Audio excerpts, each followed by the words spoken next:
নির্বাচন কমিশনের ভূমিকা সঠিক নয়, মন্তব্য অর্জুন সিংয়ের। এসআইআর শুনানি কেন্দ্রগুলোতে তাণ্ডব চলছে, এমনকি অনেক জায়গায় ফর্ম ৭ জমা পর্যন্ত নেওয়া হয়নি। মঙ্গলবার জগদ্দলের মজদুর ভবনে সাংবাদিকদের মুখোমুখি হয়ে নির্বাচন কমিশনের ভূমিকা নিয়ে প্রশ্ন তুললেন ব্যারাকপুরের প্রাক্তন সাংসদ তথা বিজেপি নেতা অর্জুন সিং। তিনি বলেন, নির্বাচন কমিশনের ভূমিকা সঠিক নয়। দু একজন জেলাশাসক কিংবা মহকুমা শাসককে সাসপেন্ড করলেই সবকিছু ঠিক হয়ে যেত। তার আশঙ্কা, আইপ্যাক কর্তার বাড়ি থেকে মমতা ব্যানার্জি যদি ইডির হাত থেকে ফাইল ছিনিয়ে আনতে পারেন, এতেই পরিষ্কার হয়ে যাচ্ছে মমতা ব্যানার্জি কিছুতেই সুষ্ঠু হয়ে ভোট করতে দেবেন না। প্রতি বুথে মমতার পুলিশ আর গুন্ডা ঢুকে আধা সামরিক বাহিনীর জওয়ানদের মারধর করবে। নির্বাচন কমিশনের ভূমিকা সঠিক নেই। দুজন ডিএমকে সাসপেন্ড করলো, দুজন এসডিওকে সাসপেন্ড করলে সব হুড়হুড় করে জমা হয়ে যেত। করবে না, জানি না কি কি কারণ আছে। ইলেকশন কমিশন তো ঠুটু জগন্নাথ হয়ে বসলে বাংলাতে ভোট হবে না। মমতা ব্যানার্জি ইডিকে ঘরের থেকে আইপ্যাকের বাড়ি থেকে আইপ্যাকের অফিস থেকে ফাইল নিয়ে চলে আসার পরে আপনি কি ভাবছেন মমতা ব্যানার্জি ভোট করতে দেবে? মমতা ব্যানার্জি প্রত্যেকটা বুথে বুথে ওর পুলিশ আর গুন্ডারাকে প্যারামিলিটারিকে মারবে।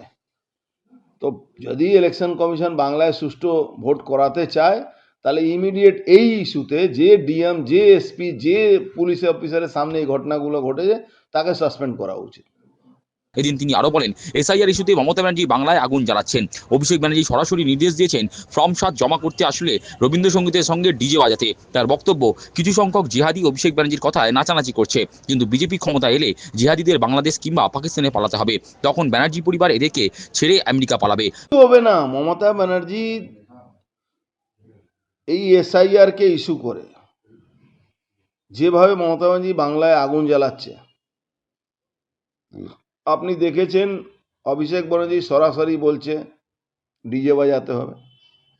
যারা ৭ নম্বর ফর্ম নিয়ে যাচ্ছে তাদের ওখানে ডিজে বাজাতে হবে। রবীন্দ্রসঙ্গীতের সাথে ডিজে, হ্যাঁ, রবীন্দ্রসঙ্গীতের সঙ্গে ডিজে বাজাতে হবে।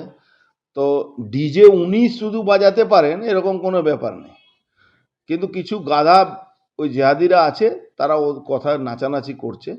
কিন্তু এই জেহাদিরা ক্ষমতা বিজেপি আসার পরে এই জেহাদিরা বাংলাদেশ পালাতে হবে, পাকিস্তানে চলে যেতে হবে, এটা এরা বুঝতে পারছে না। তখন এই ব্যানার্জি পরিবার এদেরকে ছেড়ে সোজা আমেরিকা পালিয়ে যাবে। প্রাক্তন সাংসদ অর্জুন সিং বলেন, সোমবার বারাসাতে অভিষেক ব্যানার্জি সভায় লোক হয়নি, ময়দান ফাঁকা ছিল। তার দাবি, কিছু সংখ্যক জিহাদি তৃণমূলের মিটিং মিছিল গিয়ে ভিড় করছেন, কিন্তু সাধারণ মানুষ এখন তৃণমূলের সভায় ভিড় করছেন না। কিন্তু হুমায়ুন কবির ওর কফিনে শেষ পেরেক পুঁতে দিয়েছে। দেখুন, অভিষেক ব্যানার্জির অবস্থা এই আছে কি, আঙ্গুর যখন পাওয়া যায়নি তখন আঙ্গুর খাটে। তো অভিষেক ব্যানার্জি কালকে নিজের হাল দেখেছে। বারাসাতে মিটিং করে কত লোক ছিল ওর প্রোগ্রামে, সারা জায়গা থেকে জিহাদি মুসলমানদেরকে তুলে তুলে নিয়ে আসার পরেও লোক হয়নি। ও অ্যাকচুয়ালি সব ডিএম যেখানে থাকে তার আশেপাশে প্রোগ্রামগুলো করছে। সরকারি পয়সাতে র্যাম্প তৈরি হচ্ছে, সরকারি পয়সাতে ব্যবস্থা করা হচ্ছে, মানুষ যাচ্ছে না। ওই জিহাদি কিছু সংখ্যক আছে ওই উত্তর ২৪ পরগনা, দক্ষিণ ২৪ পরগনা, এইসব জায়গাতে হুগলি কিছু পাবেও জিহাদিরা। এখানে একটু আইএসএফ সেরকম বিশ্বাস অর্জন করতে পারিনি মুসলমানদের, কিন্তু হুমায়ুন কবির ওর কফিনে পেরেক ঠুকে দিয়েছে। আর ডিএমদেরকে চাপ রেখে টাকা তোলা, এই ভোটার লিস্টে গড়বড়ি করা, ভুলভাল কাজ করা, এইটা নিয়ে যে ও করছে। প্রাক্তন সাংসদের কথায়, নির্বাচন কমিশনের কাজ করতে অসুবিধা হলে আধা সামরিক বাহিনীর সাহায্য নিক, অথবা ৩৫৫ ধারা জারি করে এসআইআর প্রক্রিয়া সম্পন্ন করুক।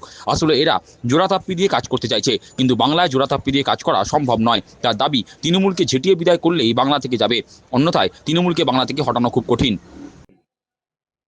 দেখুন, ইলেকশন কমিশন কাজের মধ্যে তো সরকারি কোনো বিবৃতি থাকে না। ইলেকশন কমিশনকে চাইতে হবে। ইলেকশন কমিশন যদি কাজ করতে অসুবিধা হচ্ছে তো প্যারামিলিটারি চাইছে না কেন? ইলেকশন কমিশন প্যারামিলিটারি চাইতো, ইলেকশন কমিশন অফিসিয়ালি বলে দিত কি পশ্চিমবাংলা কোনো সুষ্ঠু এসআইআর করতে পারছি না, আমার এখানে প্যারামিলিটারি লাগবে, বা এখানে ৩৫৫ ধারা লাগু করা দরকার আছে, পুলিশ আমার আন্ডারে আনা দরকার আছে। এই যদি না করে, তো আপনি কি ভাবছেন? এরা ভাবছে ওই জোড়াতালি দিয়ে কাজ চালাবে। জোড়াতালি দিয়ে বাংলায় কাজ চালাতে পারবে না। বাংলা ভারত থেকে বেরিয়ে গেছে প্রায়। এবং জোর করে ধরে পিটিয়ে নিতে হবে এদেরকে। এরা জিহাদি হয়ে গেছে, এরা বাংলাদেশি হয়ে গেছে, এরা ভারত বিরোধী হয়ে গেছে। আচ্ছা বলুন তো, ভারতবর্ষে বর্ডারে যারা ভারত বিরোধী কাজ করছে, যারা পাকিস্তানে টেরোরিস্টরা আসছে বা পাকিস্তানে কোনো সৈনিক আসছে, তা তাকে বধ করা যাবে না? বধ করলেই তো দেশ বাঁচবে। সোলজাররা তো লড়াই করার জন্য সোলজারকে রাখা হয়েছে। আমার আপনার পরিবারের ছেলে সোলজার আছে, তাদের প্রাণ দিয়ে দেবেন?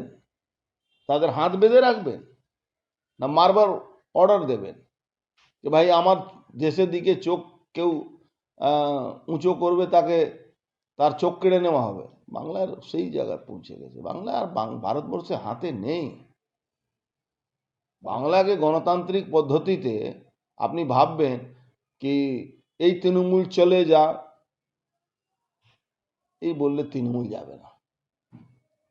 তৃণমূলকে ঝেঁটা দিয়ে পিটিয়ে তাড়াতে হবে এখান থেকে, তাহলে তৃণমূল যাবে।